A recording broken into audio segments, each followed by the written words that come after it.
It's Luke from Young Writers, and I'm here today with the wonderful Kandace Chimbiri. So, how are you doing? I'm doing very well, Luke. Very well, thank you. Good. I'm glad to hear. I'm glad to hear. So, I always every interview I start off with the very same question, and I'd like to pose that question to you. Would you like to tell us a little bit about who you are, what you do, why you're here, and just what you get up to? Wow. Okay, that's three things. I'll try to remember. You might have to remind me. So, who am I? So, as you said, my name is Kandace. I'm a children's author, and I specialize in writing books about Black history for children. And I've been doing this for about, oh gosh, 12 or 13 years. I don't work in the publishing industry. I didn't work in the history or any historical society or anything like that. It was just a hobby and something that I felt I could do in my spare time around my work. So a hobby, but also something that I could see was really needed, because when I was looking at books 13 years ago, I realized that there was just not this big gap. This information just wasn't being put into books for children. And I knew that there was the information available because I saw lots of Black history in museums, in archives. So I knew it was there, but I just couldn't understand why there was this gap and it wasn't coming into the children's books. And that's when I started. I started out self-publishing, and I did that until about a couple of years ago, summer 2020. And then I decided that it was too much trying to do research, writing, publishing, marketing, invoicing, lugging the books down the stairs, posting them. It was just so much. So I decided to go with the mainstream traditional publisher, go the traditional route, and stop self-publishing and just concentrate on doing the research and the writing and have a big publisher help with all the rest and do all the rest. And that's what I've been doing. So that was so. Have I answered all? Yeah, yeah, I'm sure. I mean, you're right. We get a lot of questions about, on a side note, like self-publishing and publishing, and it's a big commitment. You have to do everything or outsource it. So yeah, I totally understand. And I mean, I'm going to get straight into the reason why we're here today, and that is this beautiful book. And I have a copy here, the Story of Afro Hair: 5,000 Years of History, Fashion, and Styles. And this is, as you say, under Scholastic, I believe. And Yes. I mean, that's what we're here partially to talk about today, this beautiful book. So I'm going to start off with a question that you've like half already answered, and it's almost got a very obvious answer, but I think it's an important one to ask. And it's simply, why did you write this book? Yes. So it has some things in common with all the books I've done, and then some things specific to this book. So, all the books I write, I always want to write books that are filling a gap. All my books that I've done, self published, the last one published by Scholastic, and the next one's coming, all for me have to be about things that no one else has really covered or haven't covered it in the way I think it should be covered, so that people reading the book will find out more, find out things they didn't know, find out more. I always try to write my books not to be like the definitive book, like to say, right, you've read that book, now you know everything, but more to help people to find out more themselves, to show areas where we can research more, to show areas where we're missing the gaps. So that's part of the reason for doing it, like all my books. This one specifically was one that I've been thinking about for many years, because I did a book years ago, 2013, a self-published book called Secrets of the Afro Comb. And it was part of an exhibition at the Fitzwilliam Museum in Cambridge. And it was about African combs from ancient Egypt right up to the modern Black Fist comb. And people loved it. And they loved it because obviously the comb is an object. It's a tool for combing hair, but people also loved it because it was about hair as well, a little bit. So I had the idea for a long time that it would be good to also have a book like specifically about the hair. So that was part of it. And then I would say, so it has always been in the back of my mind, But then I would also say maybe the last few years, I started to notice more and more stories still happening in this day and age about children being excluded from school because of wearing their natural Afro hair, not just schools, sometimes even, I don't know, workplaces and things like that as well. Obviously, adults, not children, but I'm specifically thinking about the children. And I just thought, well, there's just too much ignorance about the nature of Afro hair. So that kind of made me think as well. So the book is mostly history, but it also has in a bit in the beginning about the biology of the hair as well, and explaining why this hair type grows up and out first rather than down. So I wanted to put that in as well. Mm-hmm. Yeah, I mean, I've had a look through the book, and it's like, I mean, it looks small at first, but it's mighty, like it's powerful, and it really, really tells a journey, and it's so informative, and there's so much information, and it's so, I don't want to say simply put forward, but it's just so well explained that it leaves little questions like, and one thing that I actually really picked up that I really liked about it was that it's obviously for a younger audience, and it explains a lot in there. As you say, there's at the start, it explains more like to the biology of it and the cells in the skull and like in the skin around on the head, and it's, you go into that, but then you go into, I was reading about the record store in Tottenham, and what was weird to me was like explaining how music used to be on records, and but it's so in depth and explains everything. But then what caught my eye was at the back there is a reference page and a further reading page, and it's almost like, I don't want to say like an essay because that term puts people off, but it's very like together in its sense of like, yeah, it almost brings the little people into the big world, and I think it's such a professional way of doing it, and it doesn't drag them up, it doesn't make it too complicated, and it really covers all bases from, as it said, 5,000 years ago to, through ancient Egypt, through more recently like the Windrush generation, and today, as you say, with things that have been going on with this exclusion still happening because of the hairstyles. It just covers everything, and it's great. And what it does as well is I don't have one picked out, but like, it's funky.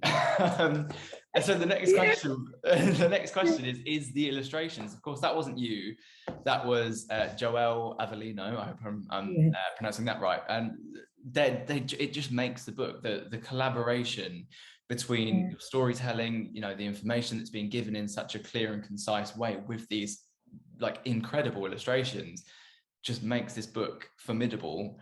Can you tell me about that collaboration and what it was like working together on something like this? Yeah. So I'm going to tell you about that. But before I tell you about that, I want to just say two things about what you said. So first of all, you said you don't want to say that the book is simply, as if that was, maybe for some people that would be offensive. But for me, that's actually a compliment, because that's actually what I am trying to do. I don't want anyone to ever think like the book is something like a War and Peace, even though I want it to be simple. And if people say, oh, it seems really simple, I'm actually pleased about that, because I feel then that children will read it. So for me, that was actually a compliment. And with the further reading page, I mean, there is actually a lot that I couldn't get into the book because there's so much more.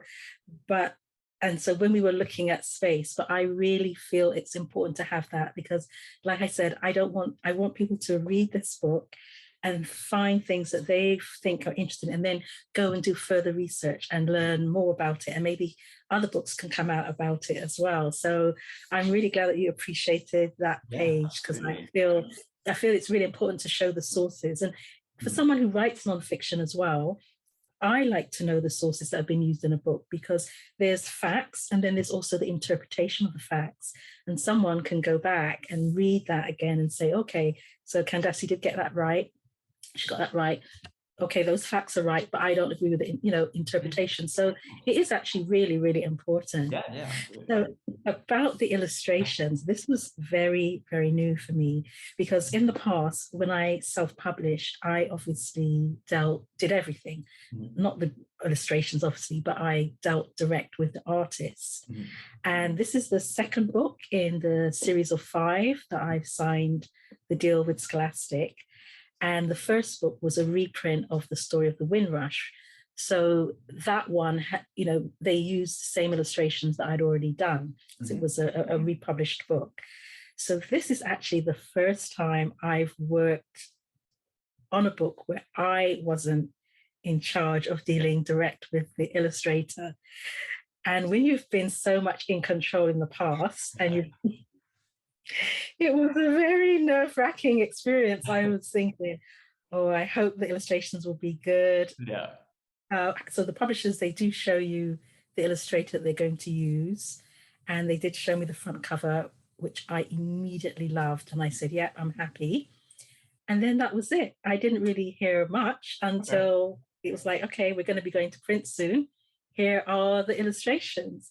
And luckily, I really love them. And they've really added to the book. And people, So for me, that's really good because, especially, you were saying earlier about being self-published and the difference between self-publishing and traditional publishing. And for me, this has shown one of the benefits and made me feel quite pleased about the decision I made. Because now that's one thing that I don't need to do or worry about, because it seems to be in really good hands. I only met the illustrator after the book was published. Well, I mean, that's how it works as well, especially, in recent times with the move to digital as well. I suppose it's seen as less necessary. So I mean, it's kind of crazy to think that someone's working on your book that you've not actually seen, but also the job that they've done is phenomenal. Like, it brings the book to life, and it is a children's book still, as informative and that it's still a children's book, and it really just makes it so engaging in the visual aspect as well. It stands out. You see, if you used to see this, that it just is so eye-catching. I agree, it's great. And then this book is one that we featured in our Lit in Colour research, the Young Writers Lit in Colour research. So to anyone that hasn't checked that out yet, to anyone that doesn't know what it's about, a quick sort of backstory is that back in 2021, I think around the middle of the year, I can't remember specifically, Penguin Books did research that they came out and published as Lit in Colour, and it was to do with the representation of Black and minority ethnic authors represented in the English literature GCSE curriculum. And if I remember off the top of my head correctly, it was something around, I think it was 16% of students identify as Black or minority ethnic. However, less than 1% of authors represented in the curriculum identify, and less than 0.1% are female, Black or minority ethnic. So we as Young Writers did a piece into the representation in children's books, and exactly what you've talked about, just before, about how the characters oftentimes, in picture books and stuff, aren't represented as diversely as they should be. And it is something that is increasing, which is fantastic, but it's still not at the level that it should be, quite honestly. And, at Young Writers, we have a responsibility to play a part in that.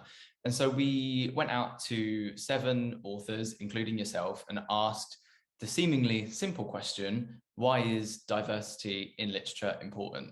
And the question to me, I chose it, was important to us because, yes, it's an obvious answer, but it's more to do with the personal interpretation. And, it's a relatively open one where everyone could put in their own thoughts and their own reasoning and their own stories behind it. So it had to be relatively open.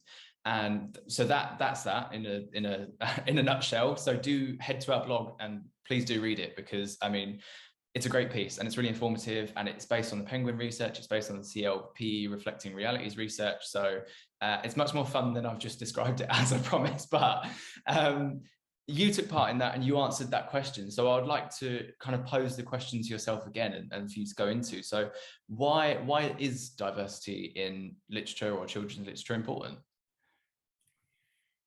So I think it's important for the reasons that most people are saying, which is obviously for the child seeing themselves represented, and whatever that representation is, that's really important. I think people understand that.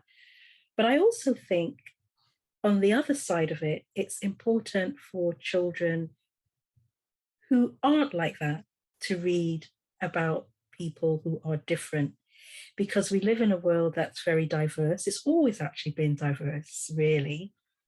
But, I don't, for example, my favorite book, one of my favorite books is The Handmaid's Tale.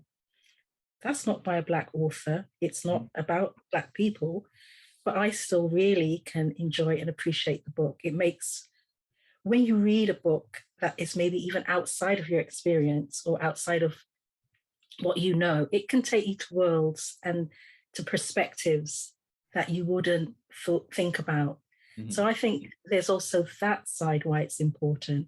And I think it's important. I mean, you obviously don't have Afro hair. You've got great hair. I love it, but it's not Afro hair. Yeah. And it hasn't stopped you from reading the book or absolutely appreciating the book or so yes, I think the representation side of it, which we're talking about at the moment, and how it affects the children themselves, not seeing themselves in the book, of course, that's really important. But it's also important to let children read about other people as well, particularly other people that may be around them, that they're going to interact with in life, So a book like The Story of Afro Hair, some of the core readership will obviously be children that have Afro hair, of course, and even some adults.